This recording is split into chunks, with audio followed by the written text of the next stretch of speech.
पहले ही बता रही हूँ, मुझे धुरंधर काफ़ी बेटर लगी थी than the revenge, and now I'm gonna try my best to keep this a spoiler free review. But I also want you to know that this is very hard for me too.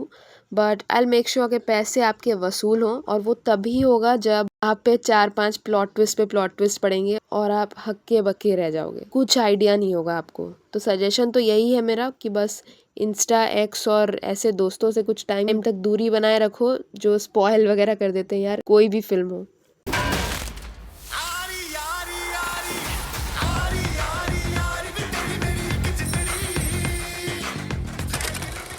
Hello and welcome to my review of Dhurandhar 2, and I believe this should begin with a question that's a little too relevant regarding this film, और वो ये है कि क्या एक movie को 4 घंटे देना आजकल के ज़माने में पॉसिबल है भी, जब स्पेशली हमको पता है कि कितना लो अटेंशन स्पैन हो रखा है of all generations these days. But धुरंधर 2 ने ये रिस्क लिया है और बखूबी खरे उतरे हैं इस टेस्ट में, बिकॉज आपको अच्छी कितनी लगेगी वो तो बाद की बात है, बोर होना is out of the question.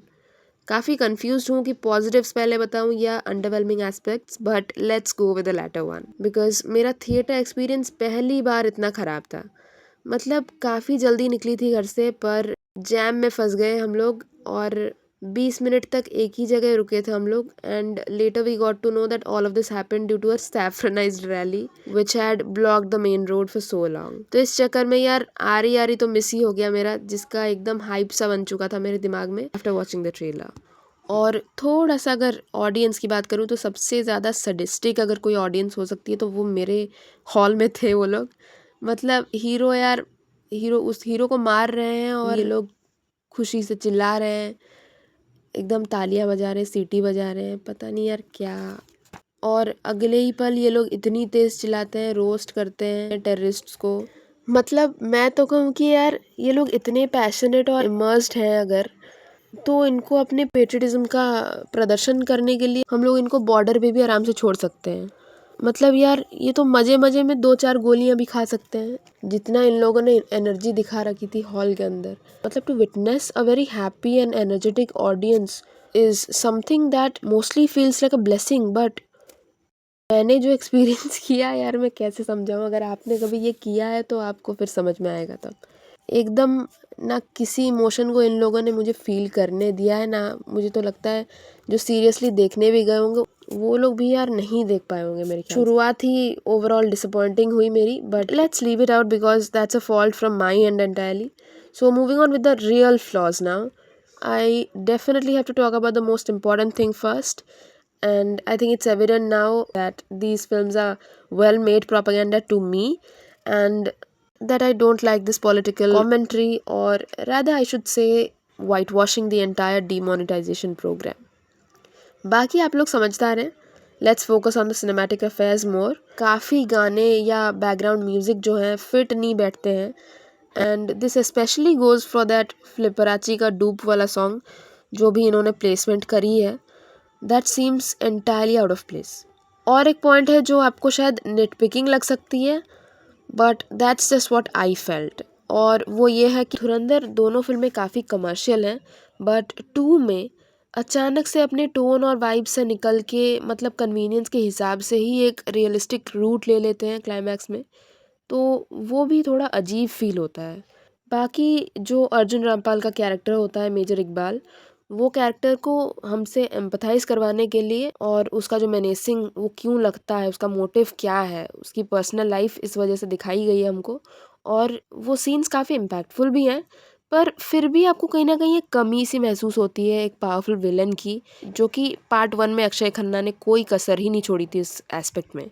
और हाँ, इसमें जब लियारी गैंग वॉर दिखाते हैं तो बड़ा ही अजीब क्रिएटिव डिसीजन दिख रहा होता है। मतलब धड़ धड़ धड़ धड़ सीन्स कट रहे हैं क्योंकि ऑब्वियसली वायलेंस बहुत ही ज़्यादा है, लेकिन आई हाईली सस्पेक्ट कि ये एडिटर साहब की मोन्टाज तो नहीं, बल्कि CBFC का कोई मजाक है। हाय बड़े मजाकी हो। अब इतना बोलने के बाद लग रहा है कि कुछ ज़्यादा ही बुराई कर चुकी हूँ, तो इसी बात पे चलते हैं। Let's rush towards the good. शुरू करती हूँ एक गाने से जो अटक गया है मेरे दिल में। लुट ले गया का परफेक्ट काउंटर पार्ट आपको मिल चुका है इस फिल्म के अंदर, और नाम है वारी जावा।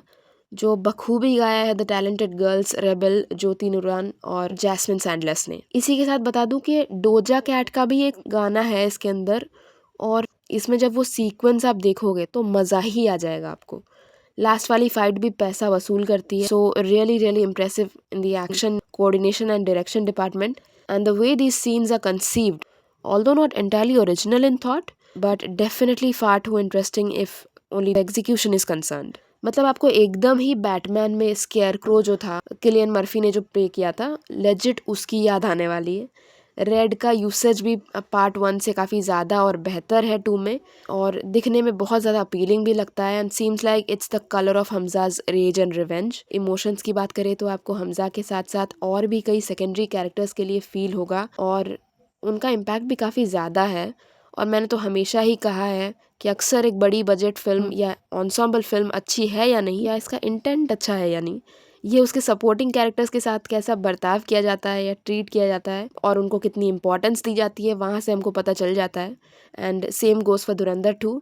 Last but not the least performances पे चलते हैं तो माधवन की नेगोशिएशन स्किल्स और राकेश बेदी का अनएक्सपेक्टेड रोल दोनों ही फिल्म को बहुत बैलेंस रखते हैं।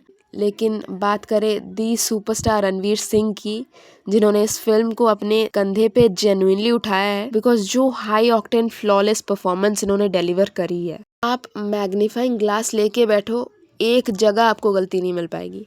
मतलब सीरियसली बता रही हूँ, बॉलीवुड में अभी खान्स, कुमार और देवगन के बाद इनसे बेटर स्टार कोई भी नहीं है। ये ऑफिशियली अब एक बोनाफाइड एक्शन स्टार बन चुके हैं। इमोशनल वल्नरेबिलिटी तो दिख ही चुकी है, बिकॉज एक टूटे हुए आदमी के दर्द और कभी कभी डर को भी इन्होंने बखूबी पर्दे पे उतारा है। डायलॉग डिलीवरी तो काफ़ी इम्प्रेसिव है एंड ओवरऑल बहुत ही यादगार कैरेक्टर बन के आया है। सारा अर्जुन भी बहुत कम स्क्रीन टाइम में महफिल लूटती हैं। पर राकेश बेदी की बात करूँ तो रणवीर ने जो उनके बारे में बोला था एकदम एप्ट है, कि अगर फिल्म 1000 करोड़ कमाती है तो 500 करोड़ बेदी साहब की वजह से होगा। बाकी अगर आप अभी भी सोच रहे हैं कि बड़े साहब कौन है, तो मेरे साइड से हिंट ले लो एक। बड़े साहब वो हैं जिनका कैरेक्टर अविनाश तिवारी इकलौते एक्टर हैं जिन्होंने 2 बार निभाया है। और यार मुझे आप लोग कमेंट्स में ये भी बताना कि आपको सबसे बेस्ट पार्ट क्या लगा धुरंधर 2 का। So that was it for this one fam and I am gonna see you soon in the next one. Thanks a ton for watching this.